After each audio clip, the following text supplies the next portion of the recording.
nag-collapse ako. That is Sunday. Sa Pilipinas pa siya.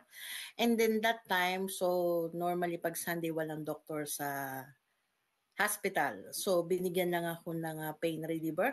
And then umuwi ako. And then Monday, ayun na, bumalik ulit kami kasi the whole night masakit yung ulo ko. And then by God's grace, merong neurologist that time dun sa ospital na napuntahan ko sa Laguna.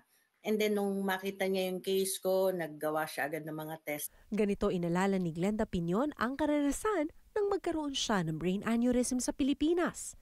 Sakit kung saan namamaga ang blood vessel sa utak na minsay nauuwi sa pagputok nito. Kaya ang tawag nila sa akin nung sa hospital, the walking time bomb. 27 anyos daw siya na mangyari ito. Madalas daw sumakit ang ulo niya noon at di nawawala kahit pa uminom siya ng pain reliever. Nang malamang aneurysm, sumailalim daw siya sa operasyon para magamot ito at maklip ang ugat. Ngayong nasa Canada na, nais niya raw ibahagi ang karanasan sa nasabing sakit nang mas marami pa ang magkaroon ng kaalaman ukol dito. Parte siya ng ugat sa utak na naging weak, naging mahina because of either chronic blood pressure or dahil sa paninigarilyo na uncontrolled. Nagkakaroon ng paglobo doon sa ugat na pwedeng pumutok. And most patients na may aneurysms, hindi nila alam na may aneurysm sila. It's asymptomatic.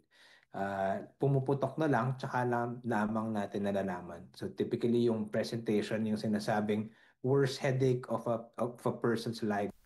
Isang neurosurgeon sa Ontario, si Dr. Buddy Omar. Dagdag niya, di raw lahat ng aneurysms kailangan operahan para i-coil o i-clip, gaya ng sa kaso ni Piñon.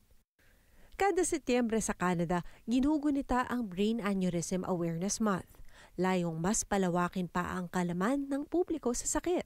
Si Omar sinabing bukod sa common risk factors, tinitignan din daw nila ang ibang sanhi ng aneurysms, gaya ng connective tissue disorder at polycystic kidney disease, lalo na sa mga taong edad 40 pababa, na walang high blood pressure at hindi naninigarilyo. Kailangan natin mag-rule out ng iba pang causes ng aneurysms katulad ng mga connective tissue disorders kasi nga it's very unusual for young people to develop aneurysms unless meron silang propensity to develop these aneurysms.